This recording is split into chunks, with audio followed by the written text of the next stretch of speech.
본 방송에서 제공하는 투자 정보는 투자 판단에 대한 조언입니다.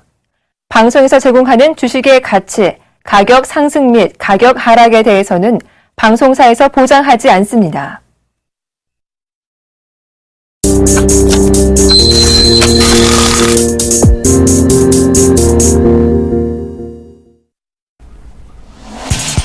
시청자 여러분 안녕하십니까? 오늘장 내일장의 김동현입니다. 오늘 우리 지수, 양지수 모두 상승 출발했지만 모두 하락 전환된 모습입니다. 현재 코스피 지수는 2049선으로 2050선을 내어준 모습이죠. 기관과 외국인들이 쌍끌이 매도를 하고 있고 코스닥 지수 역시 하락 반전하며 546포인트 선에서 거래되고 있습니다. 오늘장 내일장 먼저 준비된 주요 코너들부터 함께 살펴보시죠.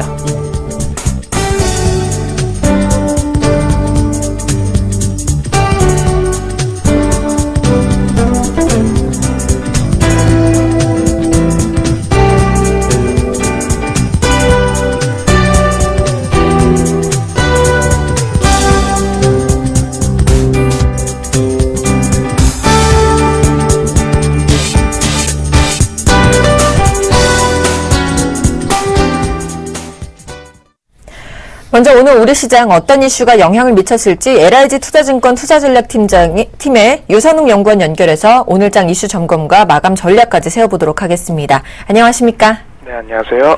네, 전일 세법 개정안이 발표됐는데 주식시장에 미치는 영향 어느 정도나 되나요?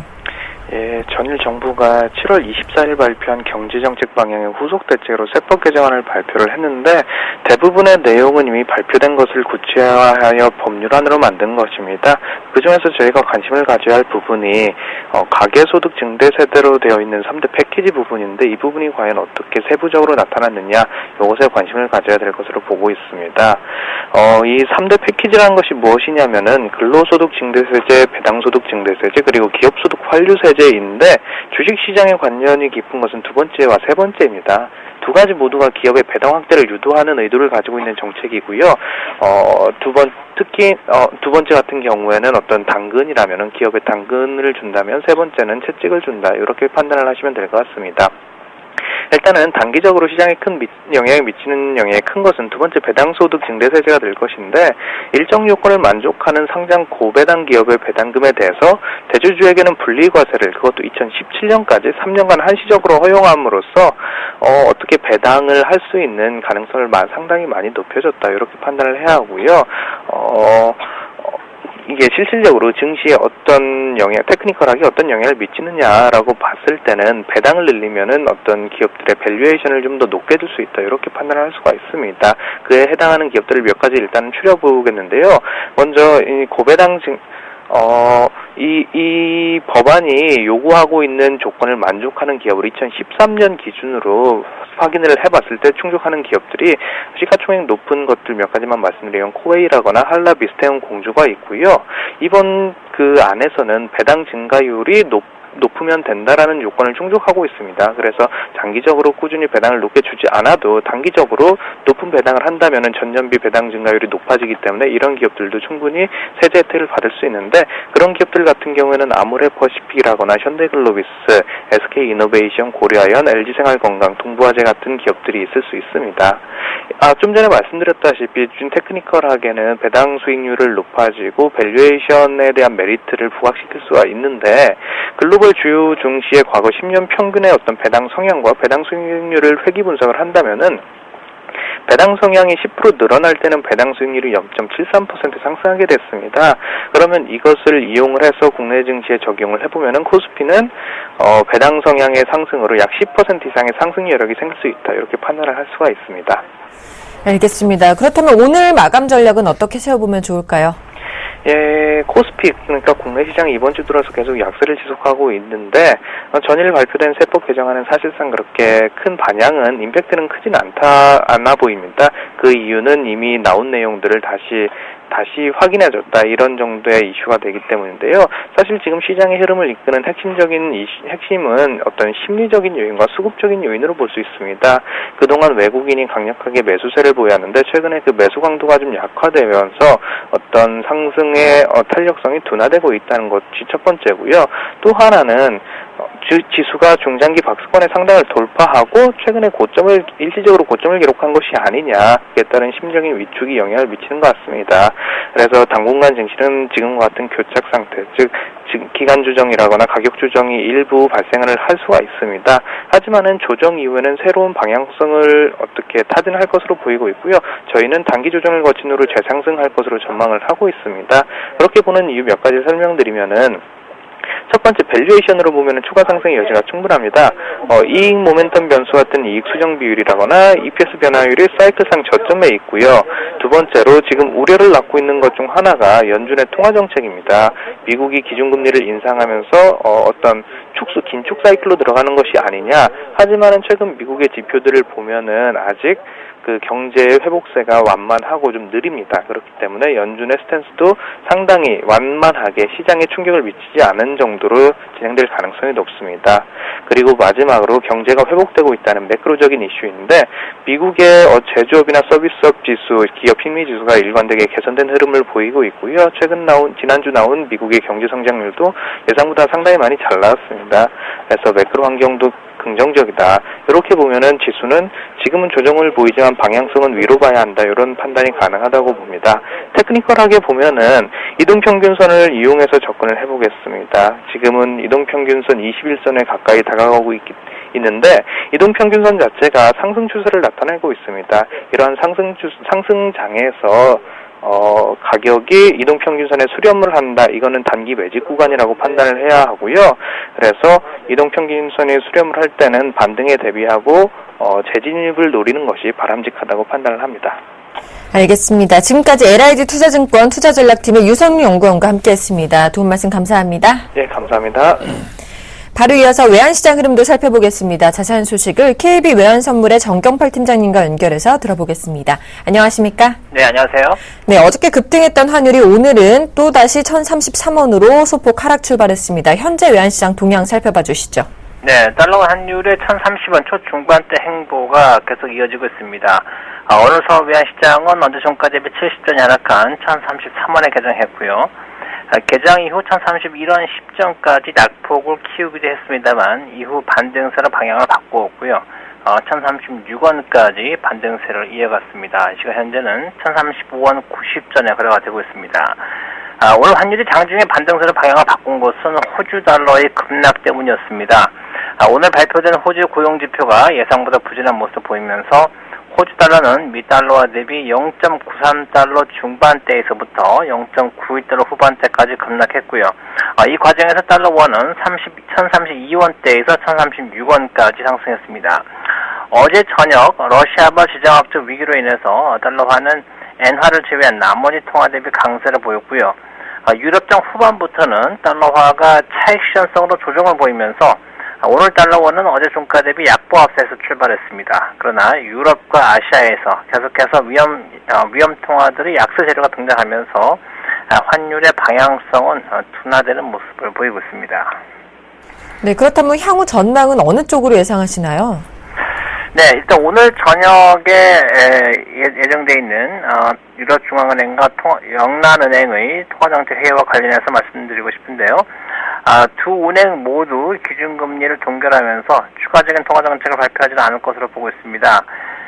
최근 유로화가 급락하고 있는 것과 또 독일 국채의 10년물 금리가 하락하고 있는 것 등은 디플레이션 방어를 위해서 이미 유럽중앙은행이 원하는 방향대로 시장이 움직이고 있다고 보고요. 오늘 저녁 회의에서 추가적인 통화정책을 취하지는 않을 것으로 보고 있습니다.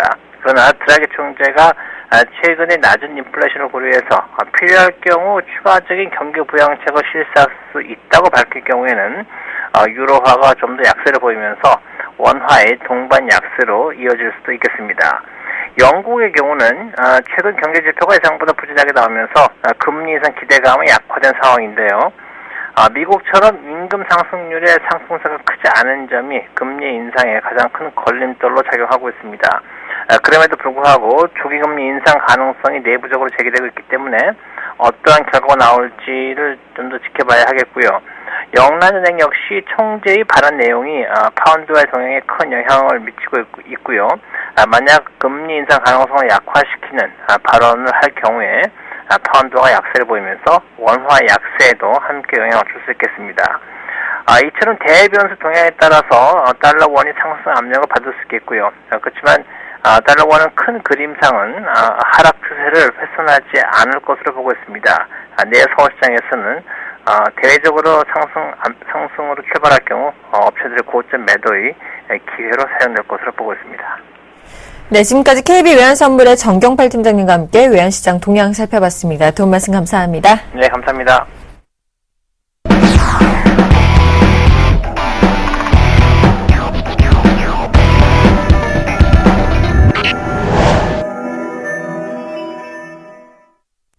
김용준의 시장 돋보기 시간입니다. 샘플러스 김용준 멘토와 함께 자세한 얘기 나눠보겠습니다. 안녕하십니까? 예, 안녕하세요. 예. 자, 계속 질주했던 우리 국내 증시가 주춤하면서 외국인들의 매수세는 약화되고 있고요. 기관의 대규모 매도세가 이어지고 있어서 수급에 대한 불안감이 감돌고 있습니다. 일각에서는 일시적인 조정일 뿐이다라는 전망도 있는데요. 어제 시장 리뷰와 함께 전문가님의 생각도 말씀해 주시죠. 네. 일단 뭐 최근에 일단 조정은 좀 예상을 했었죠. 그러니까 왜냐면 조정이라고 하는 거는 이제 그 가격 조정도 있고 기간 조정도 있는데 저희 쪽에서는 일단 기간 조정의 가능성을 좀 염두에 두고 추가적인 상승 쪽의 방향을 좀 봤었는데 최근에 보니까 기관 계속적인 매도를 좀 하고 있는 상태이고요. 그리고 이제 외국인들이 사주느냐 안 사주느냐에 따라서 장의 방향은 확실하게 이제 달라지고 있습니다. 이제 오늘 같은 경우에도 지금 이제 외국인들이 아침부터 규모는 크진 않지만 어떤 매도를 좀 하니까 지수의 하락폭이 조금씩 시간이 지나면서 이제 확대되는 모습을 좀 보여주고 있고요. 여기다가 조금 이제 특이한 사항들이 보험 쪽하고 연기금 쪽에서 간헐적인 지금 매도들이 좀 나오고 있다는 것은 조금 중장기적인 투자를 하는 보험 성향이나 연기금 성향으로 봤을 때는 조금 이제 수급적인 부분을 조금 더 악화시키는 부분이고요. 근데 이제 한편으로 또 봤을 때는 투신이 대규모 매도를 했었죠. 그러니까 7월 말 8월 초 정도에 대규모 매도를 하다가 최근에는 오히려 이제 투신의 매도 규모는 점차 축소되니까 뭐 펀드 환매에 대한 우려들은 일단 어느 정도 좀 진정된 게 아니냐 좀 생각이 듭니다. 그러니까 결국 이제 여기서 다시 좀 봐야 될 게 이제 외국인들의 그 매수를 또 한 번 자극시킬 수 있는 요소들이 있다라고 한다면 결국 한 단계 더 상승할 것 같은데요. 최근에 장이 좀 불안하게 움직이는 가장 큰 부분은 외국인의 매수 강도가 약해진 것도 있지만은 파생과 관련한 아마도 그 투기적 매매들이 일시적으로 좀 장의 방향을 교란시키는 부분들도 분명히 배제할 수 없다라고 좀 판단이 됩니다. 자, 어제 같은 경우에는 사실 수출주의 하락폭이 좀 상당히 컸습니다. IT 쪽으로 대표되는 뭐 SK 하이닉스 아니면 뭐 삼성전자 이런 것들이 좀 많이 빠졌고요. 그리고 사실 자동차 쪽이 좀 많이 빠졌고요. 그리고 이제 조선 쪽이 좀 상당히 많이 빠졌습니다. 근데 지금 조선주에 대해서는 좀 말이 많은데요. 조선주는 일단은 지금 이제 이러저러한 이유에서 신저점들이 계속 나오고 있습니다. 그래서 뭐 첫 번째로 조선주가 밀리기 시작했던 가장 큰 이유는 뭐냐면 제일 처음에 이제 최근에 어떤 나왔던 그 흐름들을 보면은 해양 플랜트 부분의 문제를 좀 제기를 했고요. 그리고 이제 얼마 전에는 2분기 실적 우려감 때문에 종목들이 한 차례 이제 크게 충격을 받았고요. 그리고 이제 또 한 가지 이제 문제가 되는 게 이제 ELS의 노스컷입니다. ELS는 기본적으로 상품 구성을 할 때 50에서 60% 정도는 현물을 사는 것들이 있는데 그 가격이 일정 부분을 넘어서게 되면은 거의 이제 손절매가 나온다고 볼 수가 있는데 최근에 기관들의 매도 규모가 확대됐던 가장 큰 이유 중에 하나가 뭐냐면 ELS의 노스컷이라는 지금 분석들이 좀 나오고 있습니다.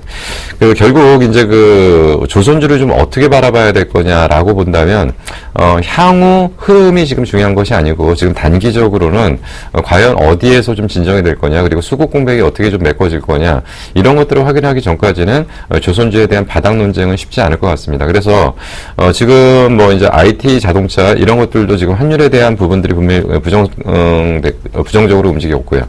뭐 최근에 이제 이런 종목들이 잠깐 순환매를 좀 돌았던 것은 환율에 대한 영향이기보다는 전체적인 장의 순환매 정도에서 종목들의 반등을 좀 이해를 했으면 좋을 걸로 일단 판단이 듭니다. 자, 전이 이제 코스타그룹인데요. 지금 이제 어제 말씀드렸던 게 이제 그 대형주와 중소형주, 그리고 가치주와 성장주의 대립이다라고 말씀드렸는데, 코스닥 쪽에서 종목들이 좀 반등을 하려고 하면은, 뭔가 지금 이제 수급이 좀 꼬여 있는 부분이고, 그리고 돌발악재들이 툭툭 튀어나오면서, 종목들의 어떤 연속성을 지금 담보를 하지 못하고 있습니다. 다만 이제 전일 같은 경우에는 기관의 매수세와 개인의 매수 강도가 강화됐고, 외국인들이 좀 매도를 좀 했는데, 그 물량들을 좀 받아서, 그 반등을 좀 했었는데 전일 강하게 움직였던 것이 이제 모바일 게임주 강세.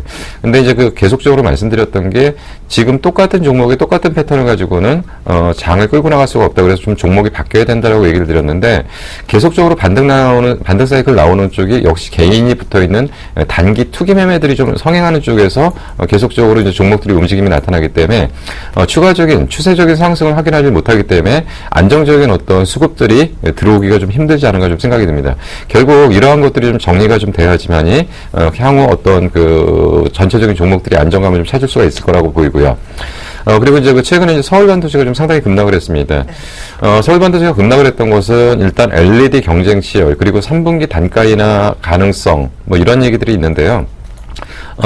제가 이제 계속적으로 이제 서울반도체에 대해서는 AS를 많이 해드렸는데 뭐라고 말씀드렸냐면, LED 업체들이 결코 저평가된 건 아니다. 다만 성장성을 담보로 해서, 그 고평가 영역으로 좀 넘어왔던 부분이고, 너무 많이 샀어요, 외국인들이. 거의 외국인들이 1년 반 동안에 어느 정도로 샀냐면은, 거의 뭐 1,300만 주, 1,400만 주까지 누적으로 샀었으니까요. 그러면 언제까지 끝없이 사지는 못하거든요. 그래서 일단 최근에 외국인들 매도는 중장기 펀드의 매도 쪽으로 보기보다는 단기 시세 차익을 노리는 매도들의 어떤 매도 정점이라고 좀 보이고요.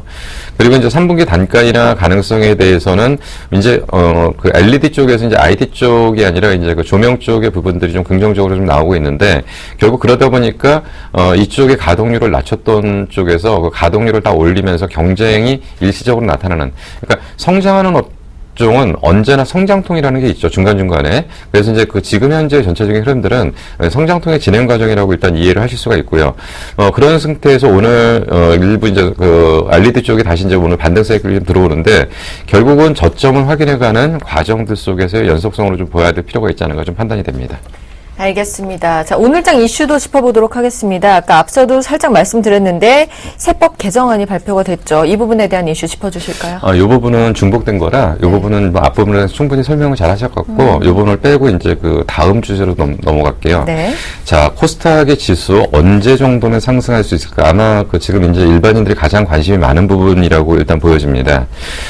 일단 코스닥 지수가 급락을 하거나 지금 수급이 일시적으로 막 붕괴가 되는 가장 큰 이유가 뭐냐면 대형주 쪽에 이제 쏠림 현상입니다. 그러니까 자금은 제한되어 있는 상태에서 펀드 쪽 같은 경우에도 중소형주 쪽으로 그러니까 일단 중소형주 쪽으로 움직일 때는 중소형주 좀 펀드 비중이 높아졌다가 결국은 이제 중소형주 쪽의 그 상승 탄력이 좀 둔화되니까 펀드들이 일부 환매를 해서 대형주 쪽으로 가는데 대형주들이 움직였던 진짜 이유는 결국은 뭐니 해도 한마디로 요약을 한다고 한다면 수급은 외국인이 잡았지만 정부 정책의 모멘텀이 불씨를 붙였다라고 일단 보는 게 정확하게 맞을 것 같습니다. 그렇다면 제가 이제 계속적으로 말씀드렸던 게 대형주가 추세적으로, 그러니까 지속적으로 계속적인 상승을 하려고 그런다면 뭔가 대형주가 계속적으로 회사가 좋아지는 그런 현상들이 좀 나와야 되지, 일시적인 모멘텀이나 어떤 자극 요소에 의해서 주가가 움직인다라고 한다는 거는 굉장히 제한될 가능성이 있다라고 말씀드렸죠. 그에 따라서 저희는 계속 제시하는 게 대형주는 박스권이 될 가능성이 상당히 크다. 그래서 박스권 상단 정도가 한 2,100 정도 언저리가 나올 가능성이 있다라고 말씀드렸습니다. 결국 이제 계속적으로 이제 뭐 배당 정책이나 이런 정책을 가지고서 전체적인 지수를 한 10% 정도, 그래서 이제 2,000포인트를 기준으로 10% 정도니까 한 2,200에서 2,300 정도를 분석하는 보고서들이 지금 계속 나오는데요. 그거보다는 어쨌든 모멘텀에 의해서 최근에 이제 상승한 부분이 일정 부분은 그런 부분이 반영됐다고 한다면 대형주의 쏠림 현상은 앞으로는 주가로 형성되기보다는 제한적인 등락이 반복되는 정도의 현상에서 대형주의 쏠림 현상은 좀 마무리가 될 가능성이 있다. 그래서 아마도 시세 마지막 분출은 다음 주로 예정되어 있는 여러 가지 정책 모멘텀을 가지고서 한 단계 레벨업하는 작업이 거의 맞을 거다라고 일단 보여지고요. 코스닥 지수는 이제 어떻게 보셔야 되냐면, 코스닥 지수는 사실은 이제 우리나라 이제 중소기업들의 대부분 이제 대형 회사들, 그러니까 큰 회사들의 뭐 하청업체 정도로 좀 전락해 있는 부분이고, 자체적인 기술 개발을 해서 먹고 사는 구조는 아닌 그런 상태가 좀 많은데요.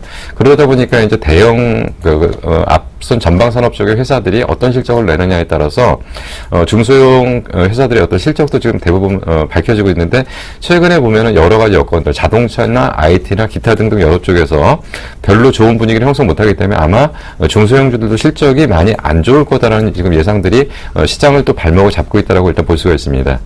그러면 실적이 마무리가 되는 게 이제 8월 15일, 그러니까 보통의 일반 기업들, 개별 기업들 같은 경우는, 실적을 집계하고 나서, 45일 안에, 그러니까 8월 15일까지 전부 발표를 해야 되는 거고요. 그리고 IFRS 기준, 그러니까 연결 기준으로 가는 애들은, 30일까지 발표를 하면 됩니다. 그러니까 대부분 15일 전후가 되면은 웬만한 기업들의 실적은 윤곽이 거의 다 나올 거기 때문에, 그렇다고 한다면, 실적 마무리되는 국면에서, 안도의 상승이던 아니면 그동안 빠진 거에 대한 기술적 반등이던 이런 국면들이 좀 진행될 가능성이 상당히 크다. 그리고 이제 수급 불안은 한 가지가 좀 있습니다. 이제 뭐냐면 과거에는 이제 꼬리표가 달린 신준수 건보 사채라는 얘기를 많이 들어보셨을 건데요.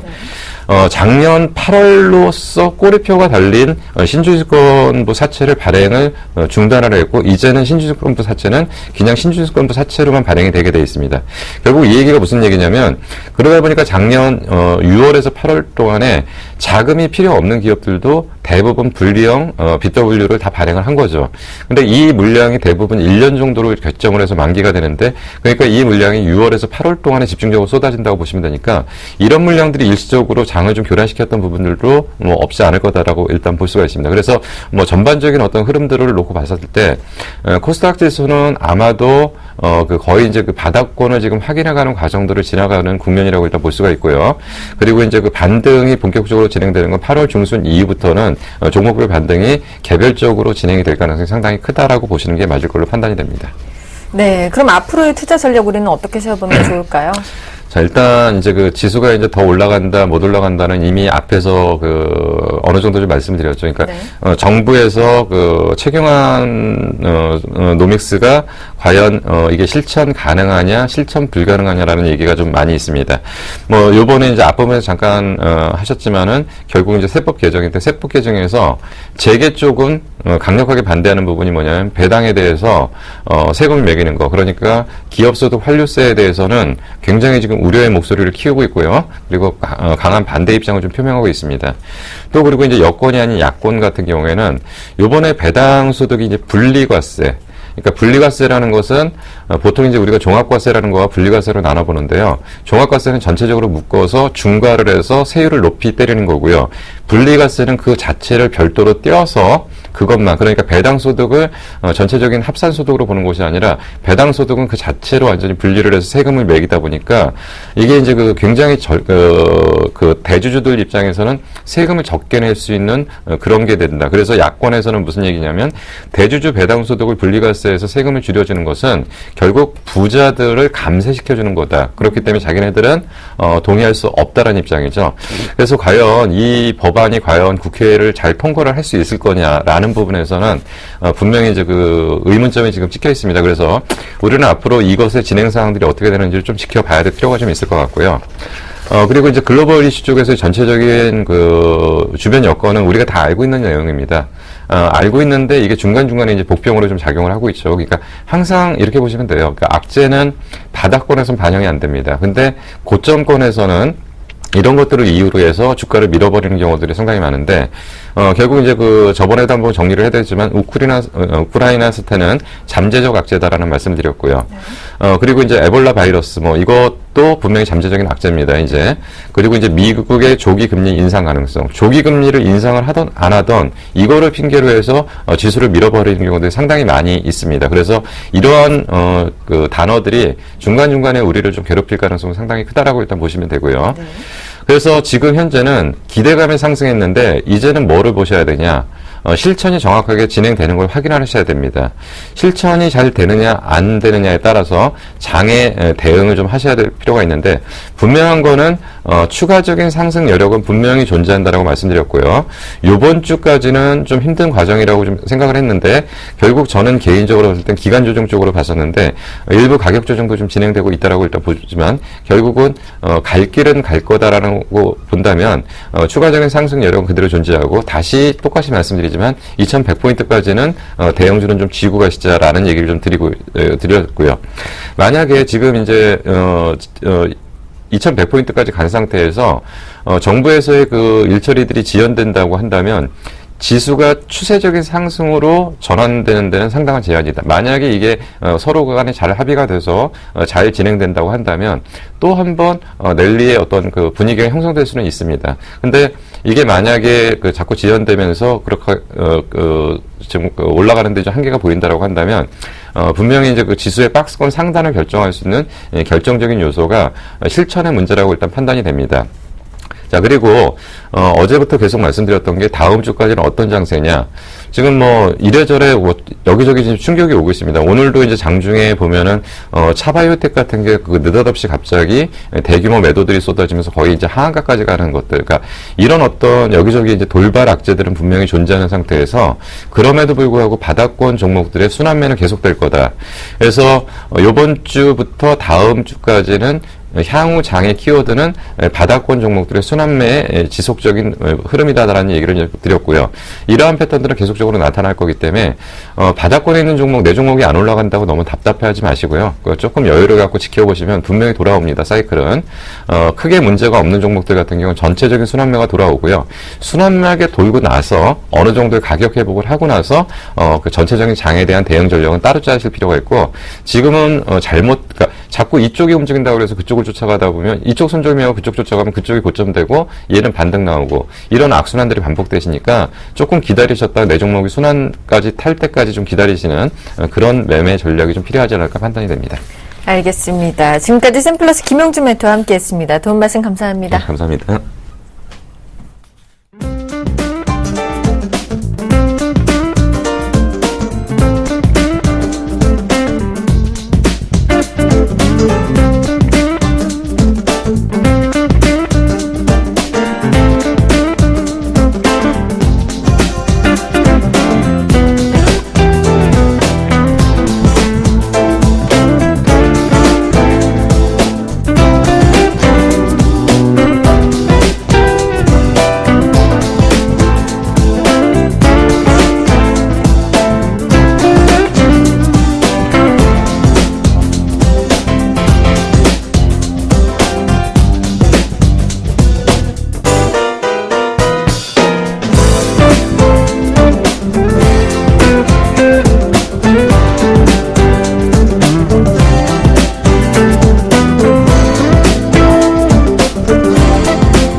안녕하십니까, 김선일 멘토입니다. 시장이요 또다시 흔들립니다. 지금 코스피 지수가요 0.45% 정도 밀리고 있고요. 코스닥 같은 경우가 플러스였다가 0.28% 밀리고 있는 모습입니다. 자, 코스피 2050을 고비에 두고 있고요. 코스닥은 546포인트 상황 보여주고 있네요. 가는 것만 가는 시장, 계속 말씀드리는 거지만 시장이 좀 답답하게 좀 움직입니다. 그냥 개별 이슈만 있는 종목만이 올라가요. 오늘 결국 쿠쿠전자가 현재 14% 정도 또 한 번의 상승을 하는 모습 포착이 되고 있고, 또 하나 또 살펴보자면 대형주 가운데서는 몇몇 종목들, 어제도 올랐던 현대아이스코 같은 경우도 올라치고 가고 있고, 한진해운 같은 경우가 반짝 움직이는 모습, 또 뭐 코스닥에서는 다음이나 뭐 CJ ENM 정도 큰 통의 상승 보여주고 많이 밀렸던 엔터주 정도가 또 상승을 좀 보여줍니다. 또 말도 안 되게 또 차바이오텍은 10% 이상 밀리고요. 인터플렉스는 또 8% 이상 급등을 하고 있는데 대응하기가 굉장히 조금 현재 시장 껄끄러운 좀 시장이에요. 네. 계속 말씀드리고 있는 거지만 현금에 대한 얘기를 계속 드리고 있죠. 이번 주 내내 드리고 있습니다. 정말 매수하기가 참 조심스러운 때 굉장히 조심스럽게 매수를 해야 되는 시기가 아닌가 이렇게 말씀드려볼 테니까요. 잘 보시고 정말 짧게 보셔야 돼요. 한번 수익이 나면 빨리 팔아치우는 게 맞는 것 같습니다. 네, 조심조심 하시고 또 조심하셔야 되지 않을까 말씀드려보겠습니다. 자, 종목 상담 같이 해드립니다. 013-3366번에 0110번으로 보내주시면요. 빠르게 상담해드리도록 하겠습니다. 수급 100점 주보겠습니다. 자, 오늘장 100점 줍니다. 첫 번째 종목은요. 삼성물산, 그리고 KT, CJ, E&M, SM, 그리고 GS 리테일을 준비해봤습니다. 자, 먼저 삼성물산이에요. 삼성물산을 갖고 나왔는데요. 잘 올라가요. 네. 많이 밀리지 않는 모습입니다. 한 73,000원을 기준으로 해서 플러스 마이너스 움직임 보여주고 있는데 오늘 수급에서 보니까요. 자, 요렇게 외인 28,000주, 기관 31,000주의 흐름을 오늘 보여주고 있고 최근에 수급 살펴보자면 기관이 그렇게 팔다가 다시 매수를 해주는 포인트가 어제 또 외인들은 정말 꾸준하게 며칠인가요? 네, 오늘까지 한다면은 10일 거래일 연속 매수를 보여주고 있네요. 외인이 최근에 매수한 물량 110만 주, 기관이 팔지만 다시 매수가 어디? 투신권과 연기금 중심으로 해서 매수가 잡힙니다. 나쁘지 않은 모습입니다. 이런 경우 어떻게 될까요? 요 포인트 지금 딱 놓여있는 박스권의 흐름인데 여기 한 번 더 치고 올라갈 가능성 충분하게 있다고 봅니다. 관심 가지셔야 되고요. 잘 지켜보자 의견 드리겠습니다. 자, 그 다음 볼게요. KT입니다. 자, KT가 오늘 1점 현재 6% 정도 치고 올라갑니다. 자, 수급 분위기도요. 살펴보자면 외인들이 12만 주, 기간이 37,000주 매수를 보여주면서 좋은 양매수 물량을 보여주고 있습니다.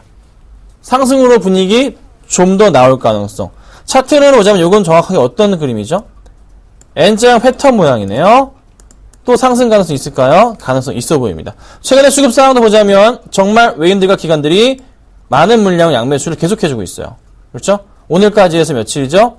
9거래일 연속 양매수를 보여주고 있다는 거죠. 이 포인트 기억하시고 상승으로의 분위기 좀 더 나올 가능성 높지 않을까 보고 있으니까요. 잘 지켜보시고 대응하시면 될 것 같아요. 자, 그 다음 종목은요. CJ E&M이에요. 오늘 정말 많이 올라요. CJ E&M이 현재 7% 이상 올라가고 있습니다. 자, 여기 포인트에서 한번 명량 효과로 인해서 한번 치고 올라갔고 CGV도 한번 같이 한번 볼까요? 네, 1.6% 정도 상승을 주고 오늘 많이 올랐던 포인트가 58,000원까지 올랐다가 약간 쉬고 있네요. 지금 잘 아시겠지만 명량이 한 700만 정도예요.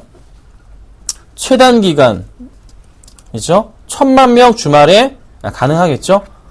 1100만 뭐 이렇게 나올지도 몰라요. 굉장히 많은 분들이 지금 보고 있는 추세입니다. 다음 주 월요일 봤을 때 만약에 주말에 1000만 명을 돌파할 경우에 아마 관련주들의 상승이 또 한 번 크게 나오지 않을까라는 판단입니다. 그래서 CJ E&M이 거기에 맞춰서 한번 움직여주는 것 같고요. 수급 포인트도 오늘 장에서 외인들과 기관들 그래도 양매수 잘 들어와주고 기간 7만주 들어와주고 있고요. 최근에 수급에서 팔다가 다시 한번 매수로 전환된 포인트. 나쁘지 않겠다 말씀을 드려보겠습니다. 그래서 코스닥 중에서 그래도 바닥 포인트 치고 가는 종목 중에 하나이고요. 시장의 흐름 역행하고 있는 좋은 그림 나오고 있기 때문에 관심 있게 보자라고 의견 드릴게요. 자, 그 다음요. 자, SM이에요. 이제 가는 걸까요? YG엔터도 2% 올라가지고 있고요. 로엔 같은 경우 조금 쉬어가는 모습이네요. 자, SM이 현재 3.7% 정도의 상승 흐름, 3.9% 정도까지 올라갑니다. 자, 완벽하게 밀리는 그림인가요? 완전 바닥 포인트가 2013년도에 나왔던 29,000원짜리가 있긴 합니다. 요 그림이죠? 그럼 지금 빠지면 10% 더 빠진다는 얘기인가요? 확인해봐야 돼요. 하지만 오늘장 수급에서는 SM 확실하게 기관들이 매수를 해줍니다. 투신과 연기금에서 매수를 해주고 있어요. 외인들까지 매수를 해주고 있습니다. 최근에 수급에서는요, 어땠습니까? 외인, 기간 파는 모습. 오늘 바뀌었어요.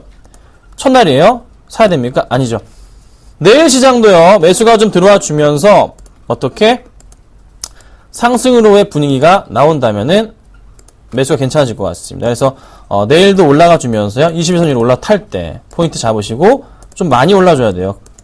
한 3% 이상 좀 오늘처럼 급등해 준다면, 좋은 매수기가 될 수도 있겠다. 이렇게 좀 정리해 드리겠습니다. 자, 그 다음은요,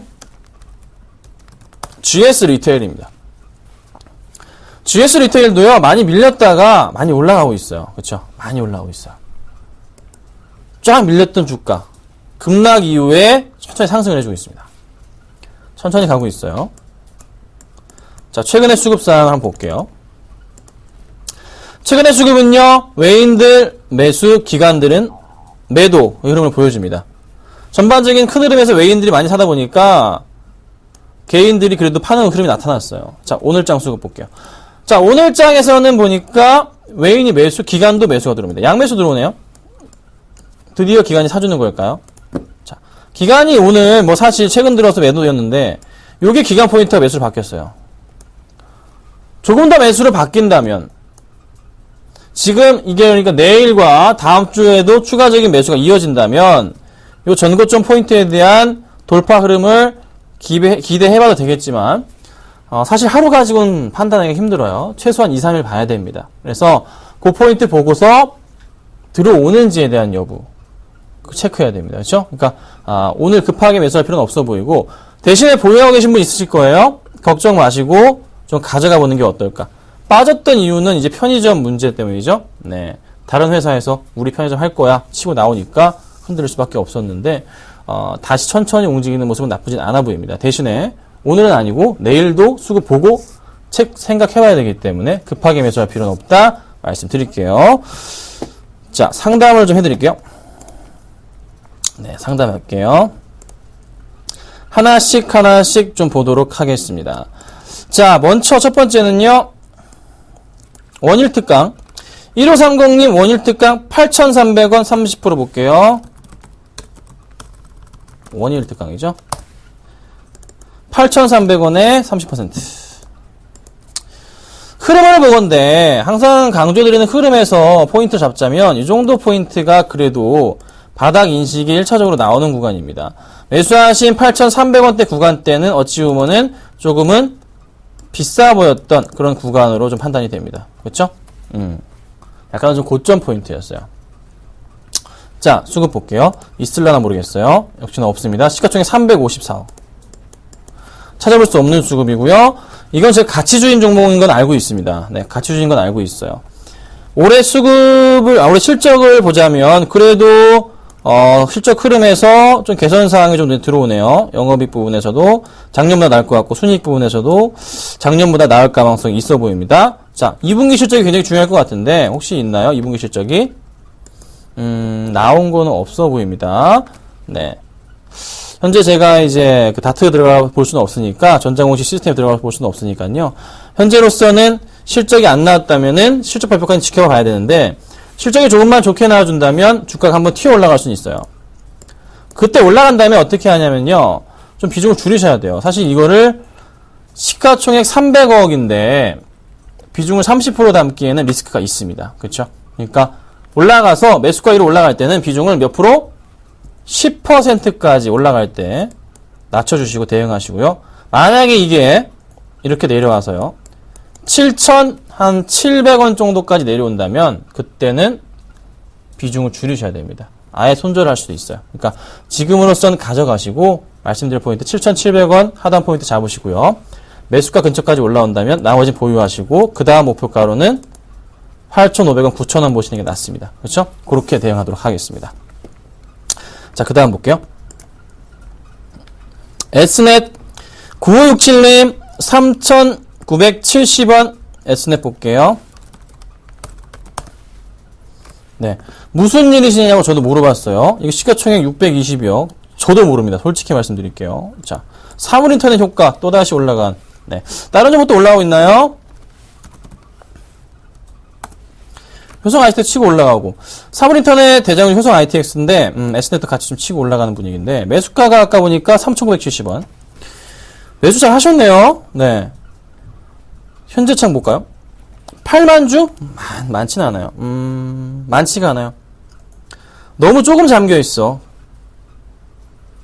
거래량 대비해서 너무 적게 잠겨 있어요. 비중 줄이겠습니다. 이쯤에서 수익 실현 하시는 게 좋을 것 같아요. 저라면 전량 매도해서 수익 실현을 하지 않을까. 아니라면 내일 오전장에 반짝 반등 주면서 갭 상승하고 움직일 때 그때 정리하도록 하겠습니다. 지금이라면 저는 진짜 확실하게 정리해도 될 것 같아요. 네. 요 정도 쌓여있는 거 상한가 풀릴 가능성 고민해봐야 되겠죠? 한번 고민을 해보시고 하시든가, 매수, 원금만 빼시던가, 아니면 수익 난 것만 빼시던가, 둘 중에 하나 선택. 좀, 어느 정도 조금 비중을 줄이는 전략 필요하도록 하겠습니다. 말씀드릴게요. 자, 그 다음 볼게요. 차바이오텍 14,000원에 20%, 5889님. 갑자기 아무런 이유 없이 빠졌습니다. 오늘 저가로 13.9%까지 내려왔다가 다시 지금 마이너스 9%대 움직임 보여주고 있는데 뚜렷한 지금 악재상이 없는 걸로 제가 알고 있어요. 아까도 봤는데 사실 뭐 유상증자 뭐 내용도 전혀 아니고 회사에서는 할 마음도 없고 그렇죠? 실적이 뭐 심각하게 막 너 미친듯이 나쁜 그런 것도 아닌데 이렇게 빠진다. 차바이오텍 효과 영향으로 인해서 차디오스텍 이것도 지금 재미가 없이 흘러가고 있는 모습이에요. 오늘도 5% 빠지는 거예요, 지금 이게. 이게 5% 빠지는 겁니다. 네. 야금량 빠지는 것 같지만. 차바이오텍 9% 빠지고 있고요. 14,000원이시라, 일단 지금 상황을 좀 지켜볼게요. 네, 다시 치고 올라가는 분위기이기 때문에요. 좀 플러스권으로 당장은 아니지만 다시 올라가 주면서요. 14,000원 위로의 흐름 자체가 나올 가능성이 있어 보입니다. 그래서 굳이 정리는 하지 마시고 대신에 비중 자체를 아까 봤을 때 20%. 네, 항상 말씀드리지만 비중은 10%예요.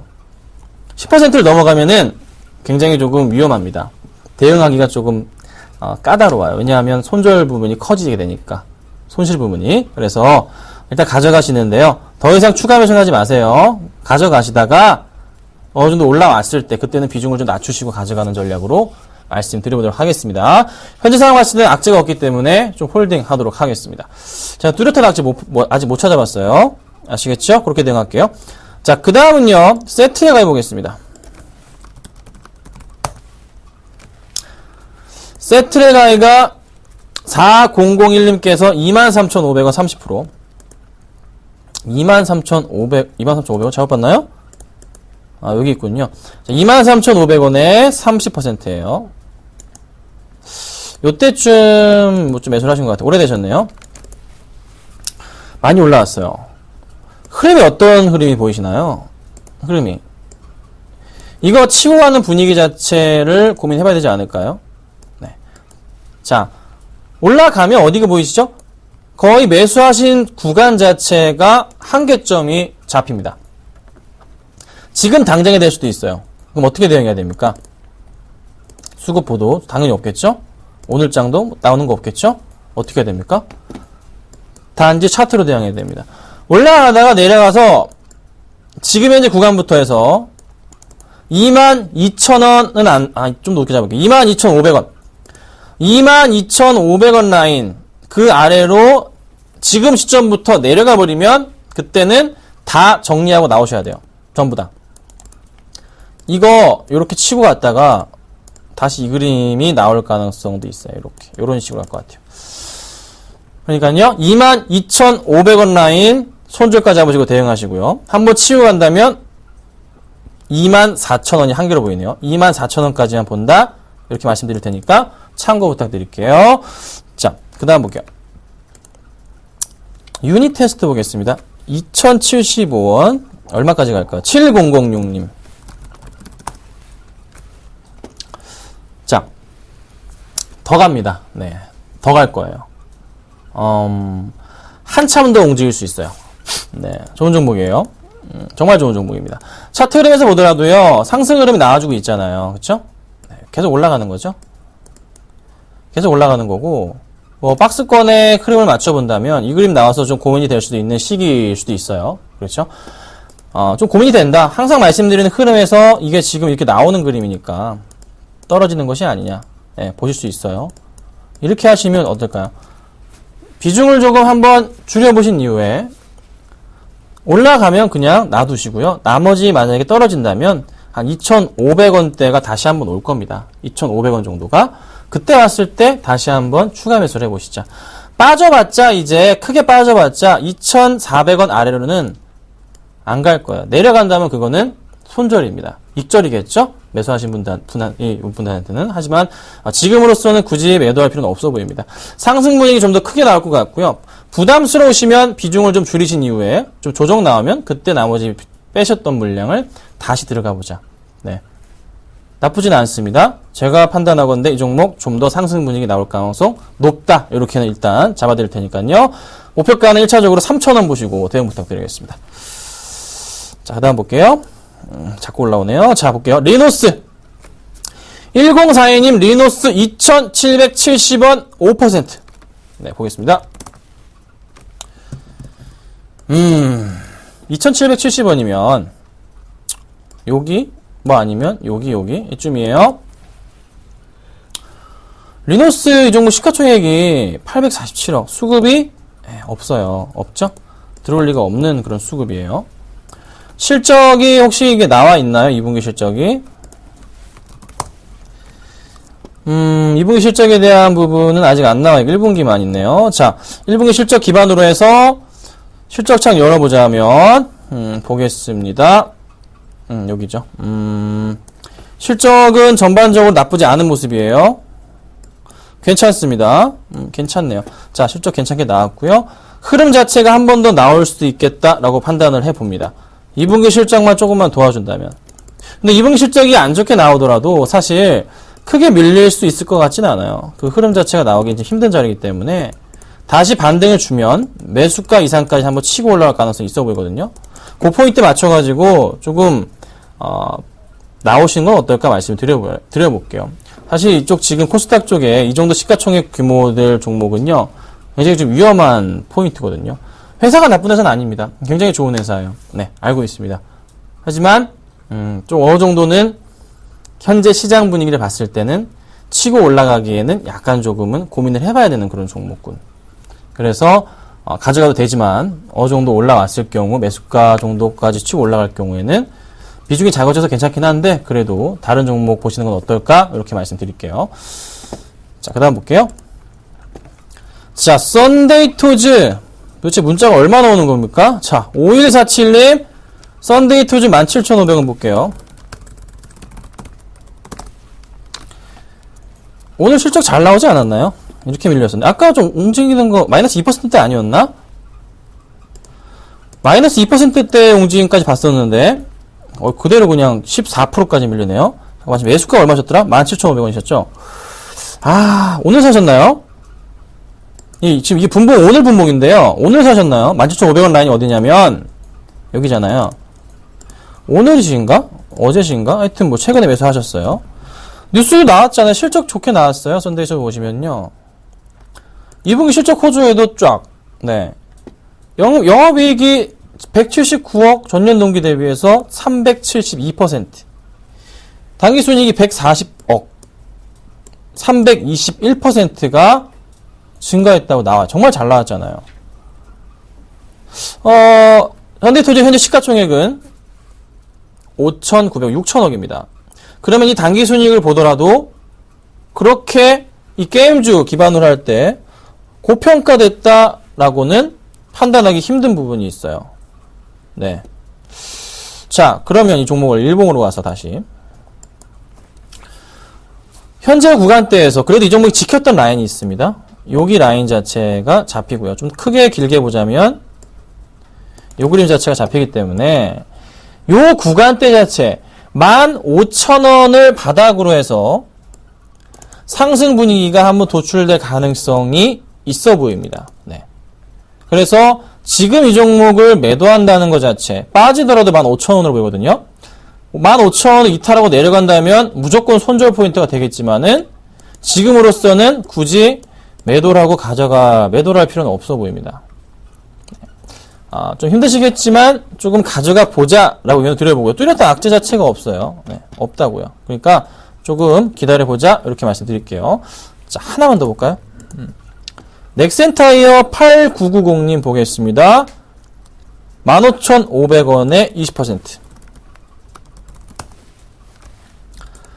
자, 포인트는 항상 말씀드리는 그런 바닥 포인트에 대해서 고민을 하고 매수를 거의 하신 것 같아요. 거의 바닥 포인트 보시고 매수를 하신 것 같은데요. 항상 말씀드리지만 이 바닥 포인트에서 뭘 봐야 되냐면 수급이 들어온지 봐야 되는데 사실 수급은 이 주체였던 수급. 잘 보세요. 기관이 팔잖아요. 그쵸?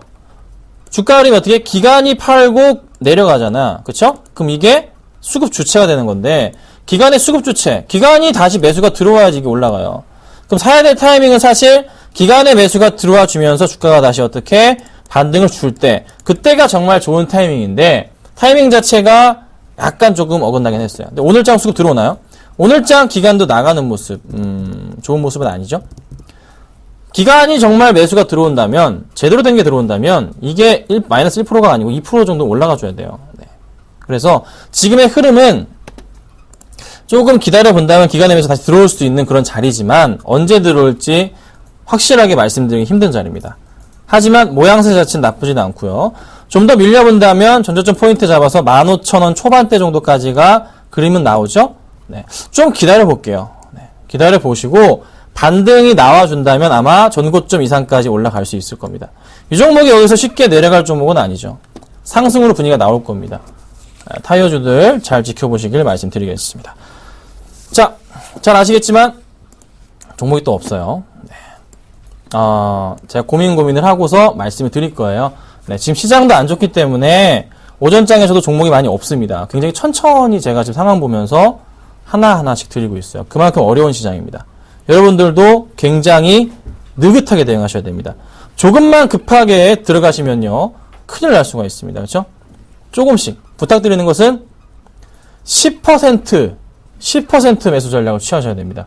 그 이상을 하시다가 종목 만약에 떨어져 버리면 대응하기가 힘들어요. 다른 종목으로 수익 내면서 올라가줘야 된다고요. 그렇죠? 그런 게 지금 안 보이잖아요. 그러니까 여러분들 10% 매수원칙 지키시고요. 안전하게 가셔야 되고 이번 달이 안 좋다면 또 다음 달엔 좋아질 수가 있는 게 바로 시장이니까요. 걱정 마시고 대응 부탁드리겠습니다. 자, 힘내시고요. 저는 내일 오전에 뵙도록 하겠습니다. 감사합니다.